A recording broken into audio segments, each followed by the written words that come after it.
Bismillahirrahmanirrahim. Assalamualaikum warahmatullahi wabarakatuh. Alhamdulillah, salatu wassalamu ala rasulillah wa ala alihi wa sahabatihi wa man tabi'a sunnatahu wa wala hawla wa la quwwata illa billah. Amma ba'd. Jamaah yang dirahmati Allah Subhanahu wa taala, baru saja kita selesai menunaikan salat zuhur. Mudah-mudahan salat kita tadi diterima oleh Allah Subhanahu wa taala dan dijadikan sebagai amal soleh yang diberikan pahala oleh Allah Subhanahu wa taala. Amin ya rabbal alamin. Ada beberapa hal yang ingin kami sampaikan. Pertama, untuk pengajian zuhur hari ini insyaallah akan diisi oleh Ustaz Dr. Daud Rosyid. Alhamdulillah beliau telah berada di tengah kita. Untuk pengajian beliau insyaallah akan rutin setiap Selasa ketiga di setiap bulannya. Untuk itu kami mengharap kehadiran jamaah untuk bisa mengikuti pengajian beliau. Dan yang berikutnya adalah ada penawaran khusus dari beliau, ya. Beliau menulis buku berjudul Melawan Sekularisme. Buku ini ada di sekretariat, jumlahnya tidak banyak, ya. Ada sekitar 30 atau 40 buku. Bagi jamaah yang berminat, yang ingin menambah koleksi perpustakaannya, silakan bisa menghubungi kami di sekretariat masjid. Harga satu buahnya ini Rp40.000. Itu saja yang bisa kami sampaikan. Assalamualaikum warahmatullahi wabarakatuh. Assalamualaikum warahmatullahi wabarakatuh. Alhamdulillah, assalatu wassalamu ala rasulillah wa ala alihi wa sahbihi wa mawalah wa ba'd. Jemaah zuhur yang dirahmati Allah Ta'ala, kepemimpinan di dalam Islam adalah merupakan bagian yang sangat potensial, karena Islam itu tidak hanya konsep di dalam beribadah kepada Allah Ta'ala, tetapi Islam adalah ajaran yang menganut sistem hukum, dan hukum harus ada penyelenggaranya. Penyelenggaranya itu disebut dengan kekuasaan. Oleh karenanya tidak heran kenapa setiap berbicara Islam pasti berbicara kekuasaan. Ini bukan suatu hal yang aneh, karena Islam berbeda dengan Kristen, beda dengan Hindu, Buddha yang tidak ada urusannya dengan politik dan negara. Islam berhubungan sekali dengan soal negara. Ini yang harus difahami oleh setiap muslim.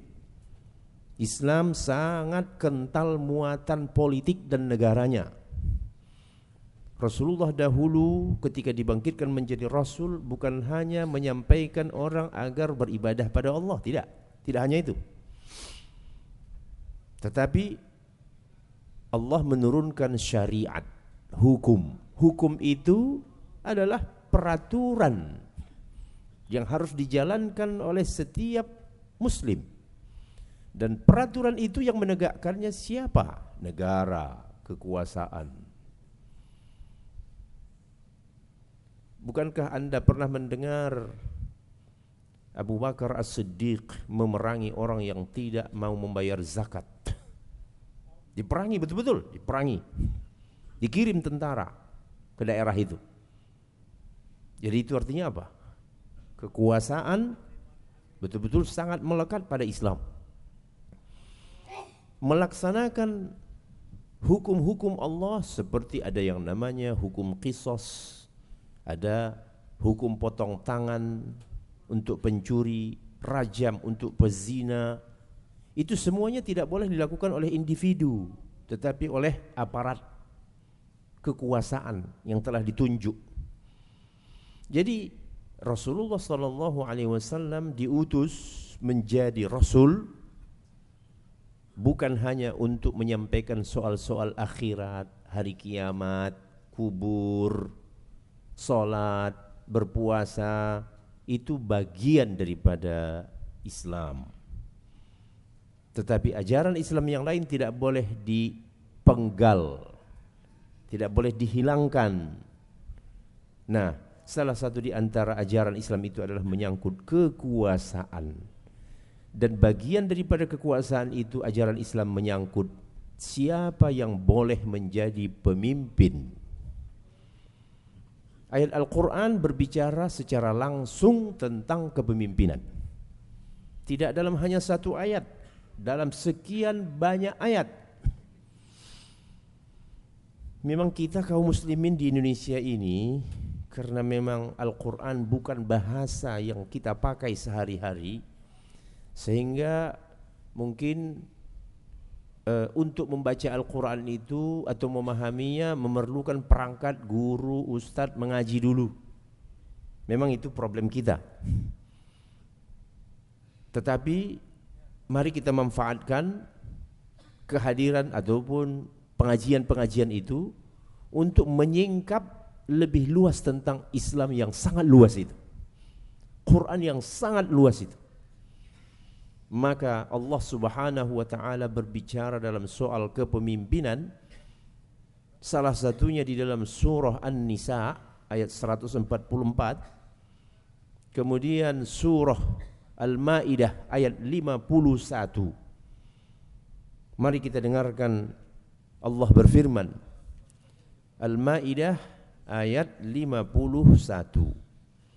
A'udzu billahi minasy syaithanir rajim. يا أيها الذين آمنوا لا تتخذوا اليهود والنصارى أولياء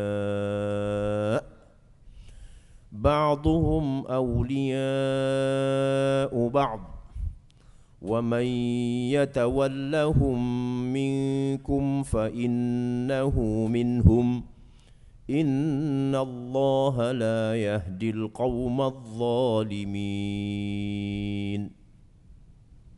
Wahai orang-orang yang beriman. Jadi Allah menyeru kita yang mengaku beriman, merasa terpanggil oleh ayat ini. Jangan kamu mengangkat Yahudi dan Nasara sebagai pimpinan atau pemimpin kamu. Jadi tegas, jelas, terang. Jangan kamu mengangkat Yahudi dan Nasara sebagai aulia. Aulia ini yang mengayomi, yang mengatur, yang memimpin. Jangan kamu angkat mereka ini. Di dalam ayat ini disebut Yahudi dan Nasara. Nanti ayat yang lain kafirin.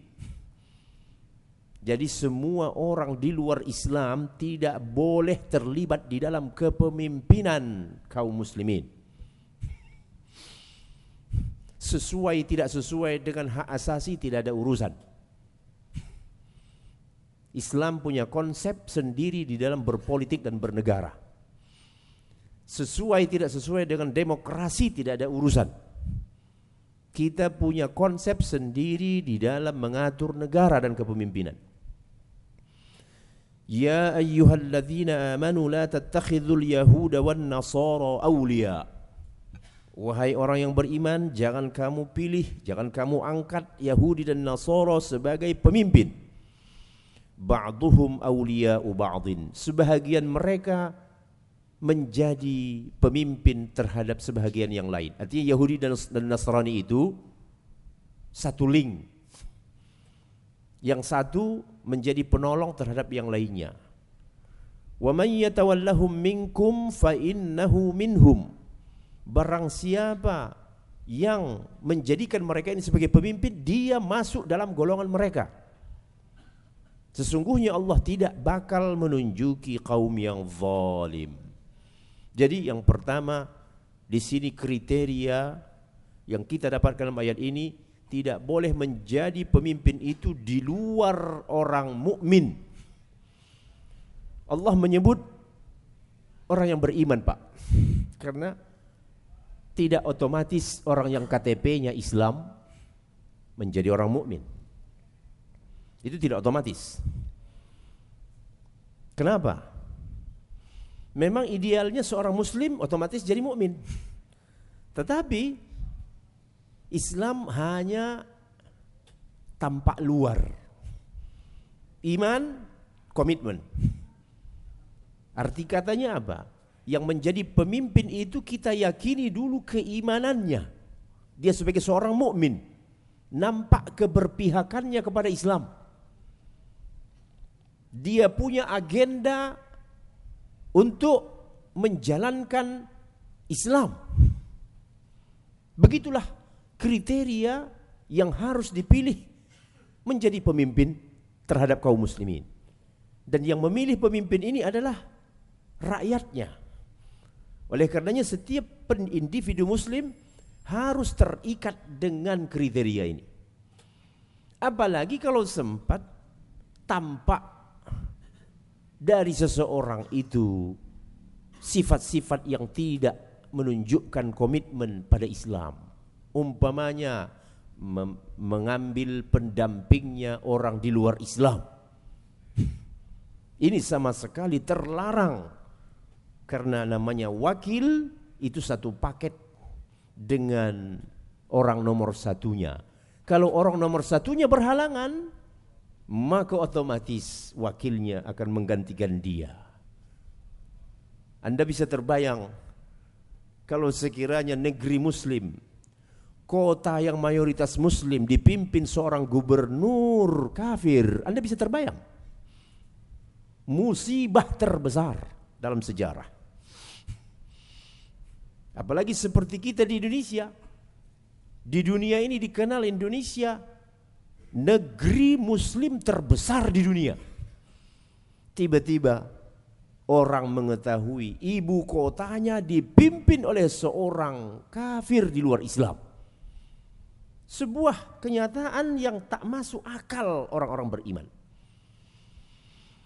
Tetapi karena kelalaian, tetapi karena tidak peduli, tidak mau tahu kepada ajaran yang disampaikan oleh Allah dalam Al-Quran, membuat kita menjadi sepele, menganggap ini sepele.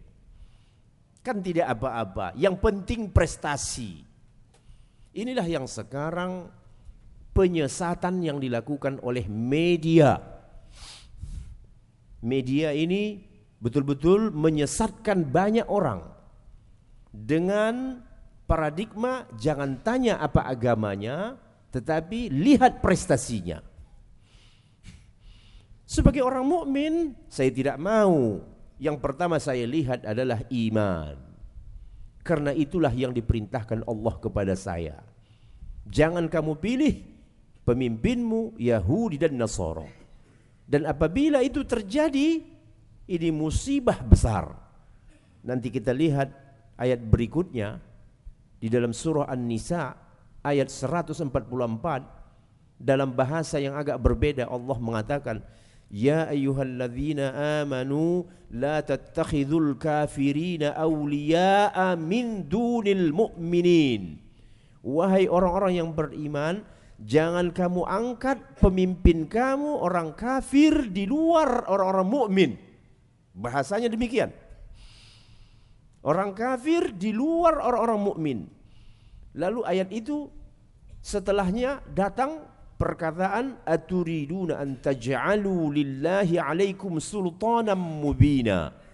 Maukah kalian memberikan alasan kepada Allah Ta'ala untuk menghukum kalian seberat-beratnya? Jadi ternyata bukan semaunya kita, bukan maunya saya, bukan berdasarkan popularitas memilih pemimpin, tetapi apa ketentuan yang Allah tetapkan, begitulah saya memilih pemimpin.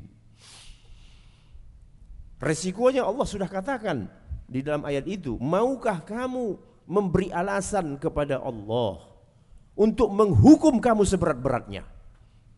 Na'udzubillah min dzalik. Jadi musibah-musibah yang terjadi, yang beruntun di sekitar kita, salah satu persoalannya karena kita tidak peduli siapa yang akan kita pilih menjadi pemimpin. Apakah yang namanya gunung Merapi, asap tebal, banjir yang tak kunjung kering, di barat, di timur, di tengah, tidak jauh-jauh, salah satu penyebabnya adalah karena tidak peduli kepada peringatan-peringatan Allah Subhanahu wa ta'ala. Kembali kita kepada ayat yang tadi. Jadi orang yang kita pilih menjadi pemimpin itu jelas komitmennya kepada Islam. Orang yang Islam-Islaman, yang tidak ada Islam di dalam kepalanya, tidak ada komitmen, tidak ada keberpihakannya kepada Islam, tidak ada keinginannya untuk menjalankan Islam. Di dalam surah Al-Hajj Allah mengatakan apa? Alladzina immakkannahum fil ardi aqamus salata wa atawuz zakata wa amaru bil ma'ruf wa nahaw 'anil munkar. Artinya yaitu orang-orang yang kalau kami berikan kepada mereka kekuasaan, mereka menegakkan salat. Jadi tanggung jawab pemimpin itu mengerahkan orang untuk beribadah. Masya Allah. Pernah Anda mendapatkan seorang pemimpin formal membawa orang untuk beribadah? Coba renung-renung. Pernah? Hampir tidak pernah. Mereka tidak peduli dengan soal ibadah. Mereka tidak peduli dengan soal agama. Jadi itulah sebabnya keadaan kita tidak pernah membaik. Coba Anda bandingkan negara tetangga kita, Malaysia. Oh jelas Islamnya orang Malaysia itu. Ya, bukan hanya soal Islamnya saja, ahlus sunnahnya jelas. Bukan soal Islamnya saja, keputusan-keputusan pemerintah Malaysia Anda tahu. Kalau ada orang Melayu masuk gereja, orang itu ditangkap dan pengurus gerejanya juga ditangkap.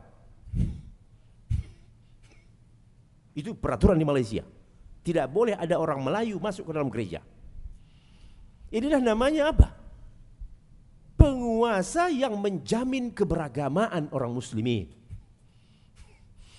Bukan dibiarkan saja orang murtad karena lapar, karena bantuan, ya, karena beasiswa, dia murtad, orang sakit diobati oleh lembaga misionaris, negara diam saja. Itu tidak boleh di dalam sebuah negara yang mayoritas muslim. Kalau ini tidak dijalankan, awas. Allah tadi sudah mengatakan, kamu mau memberikan alasan kepada Allah Ta'ala untuk menurunkan hukumannya kepada kamu seberat-beratnya. Begitu juga Anda lihat, masih di Malaysia, tidak boleh peci itu dipakai oleh orang non-muslim. Kopiah, peci tidak boleh dipakai oleh orang non-muslim. Itu pakaian orang muslim, simbol resmi. Jadi begitu tegasnya negara itu mengawal keberagamaan rakyat. Begitulah seharusnya di dalam sebuah negara yang mayoritas muslim. Bukan pemimpin yang terserah, demokrasi, hak asasi. Anda di mana? Hak asasi itu ada di mana lahirnya? Untuk siapa itu hak asasi manusia yang lahir di barat?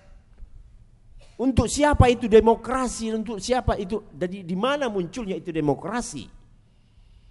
Kita punya ajaran sendiri, kita punya kultur sendiri. Bagaimana di negeri kita? Pemurtatan di mana-mana. Orang mau masuk Islam atau keluar dari Islam, bolak-balik tidak ada yang mengurusin. Negara tidak ikut campur tangan. Yang terjadi di Bali umpamanya pelacuran tingkat dunia, ya, beberapa bulan yang lalu, negara tidak mau peduli. Apa saja yang terjadi menyinggung soal agama atau akhlak secara umum, penguasa tidak mau peduli. Ini tidak boleh terjadi dalam sebuah negara Islam. Kenapa? Gara-gara pemimpinnya tidak punya komitmen kepada Islam. Ini semua jawabannya. Apakah kita akan terus mempertahankan pemimpin-pemimpin yang tidak punya jiwa agama? Bahkan bukan hanya tidak punya jiwa agama, keberpihakannya kepada orang kafir.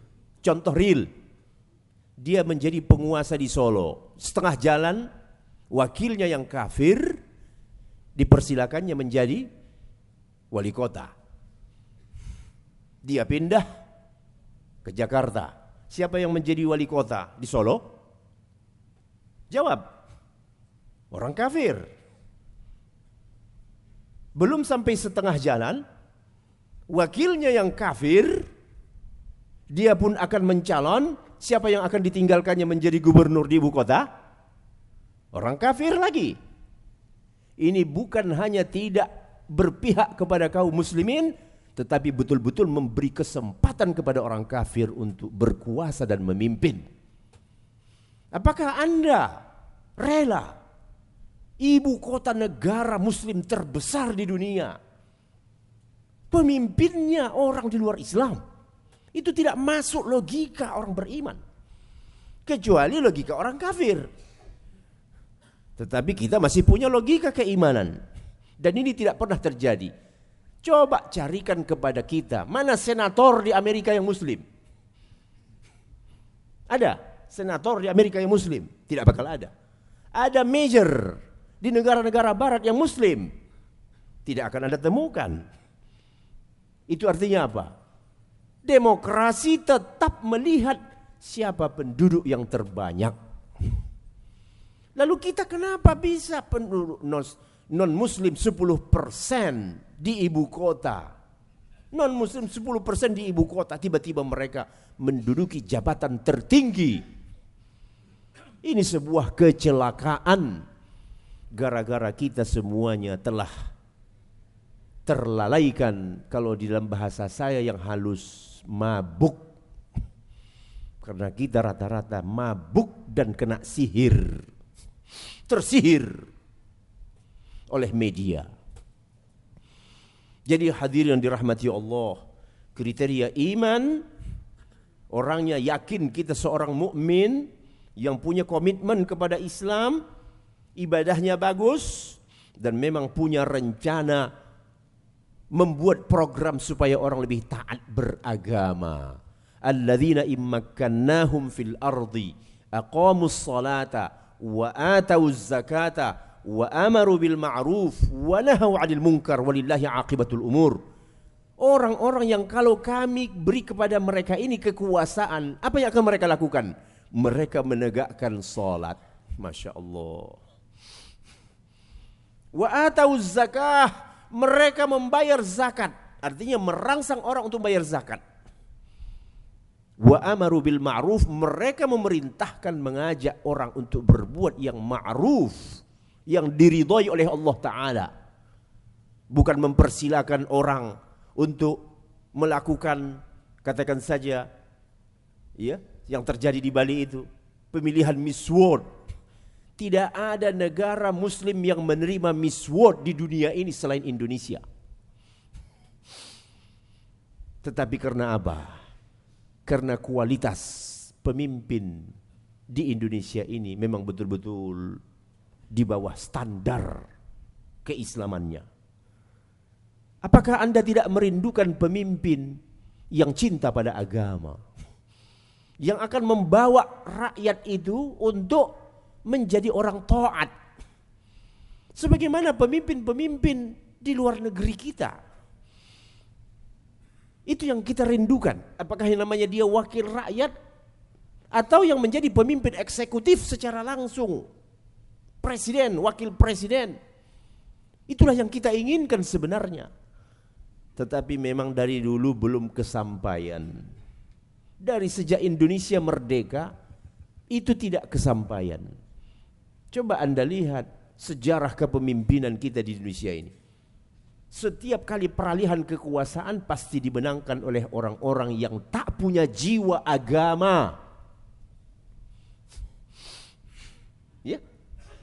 Setiap peralihan kekuasaan, mulai dari tahun 45 diproklamasikan Indonesia, ada presiden wapres Indonesia yang taat beragama? Tidak ada.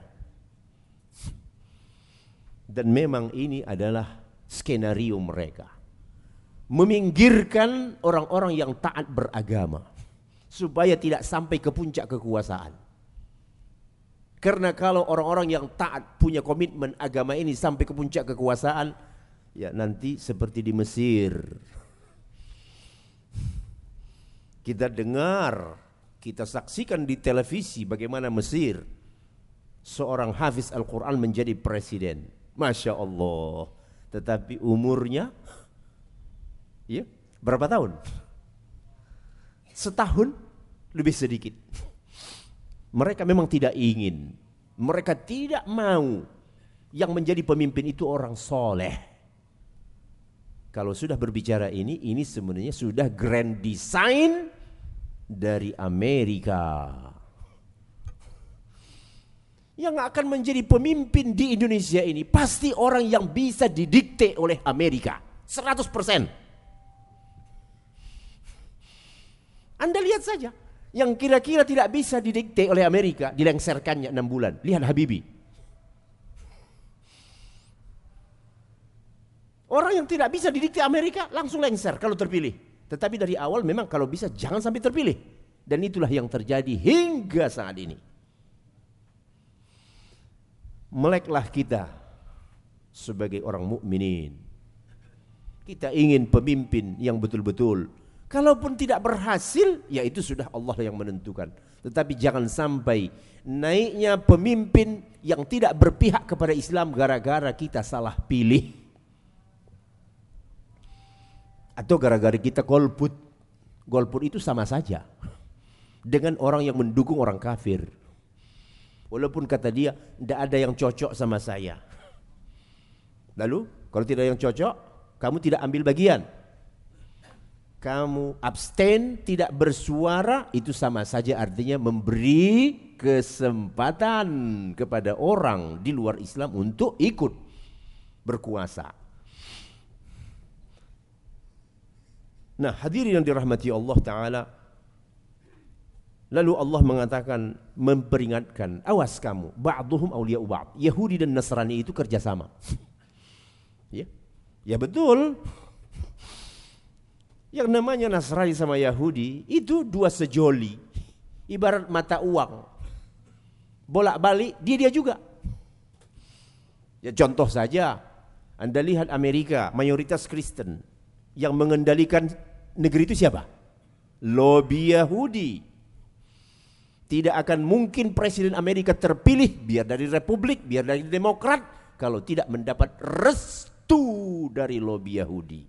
Itu kaidah. Orang yang tidak tahu itu berarti tidak tahu politik. Siapa saja yang terpilih, Obama kah namanya, siapakah namanya, itu adalah orang yang sudah lulus sensor, mendapat restu dari lobby Yahudi. Jadi betullah kata Allah, ba'duhum awliya'u ba'din.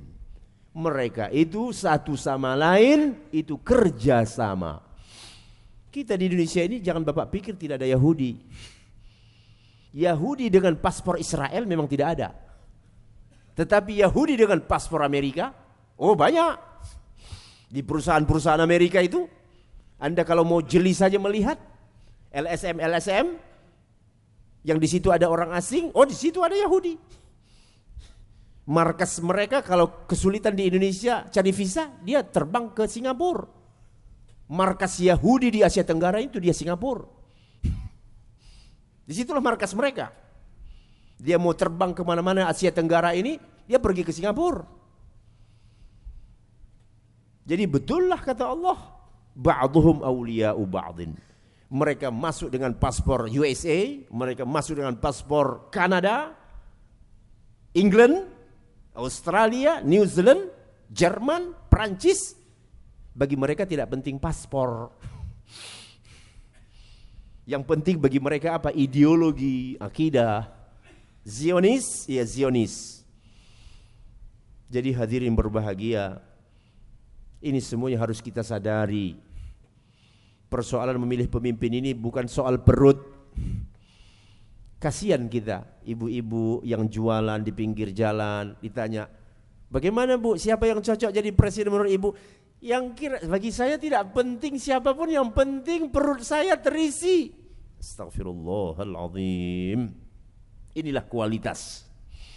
Inilah kualitas rakyat kita, perut. Bukan akidah. Jadi bagaimana kita yang masih beragama ini, yang masih cinta salat ini, yang masih cinta kepada Islam ini, Mari kita bangkit sama-sama. Pengaruhi orang-orang di sekitar kita. Jangan salah pilih. Kamu memilih jangan karena perut. Nanti dikasih orang 150.000, dikasihnya kartu apa namanya, calonnya. Lalu kamu pilihlah itu nomor sekian. Jangan itu yang kamu pilih. Tanya imanmu. Kau mukmin.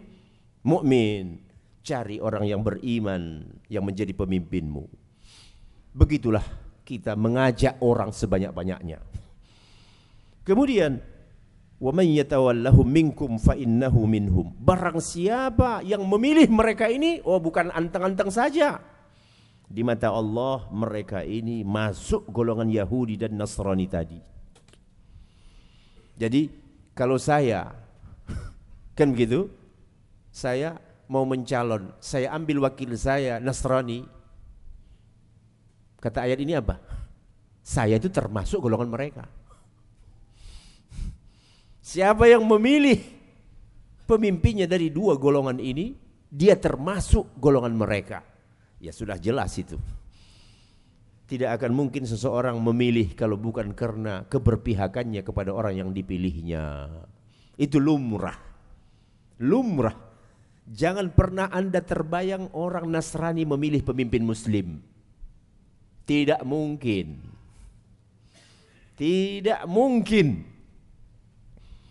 Bahkan mereka betul-betul bersatu padu. Kita tahu betul, waktu pilkada DKI, bersamaan harinya dengan pilkada di Kalimantan Barat, Singkawang. Mohon maaf kalau saya harus menyinggung etnis. Cina Singkawang. Eksodus pada hari yang sama ke Jakarta.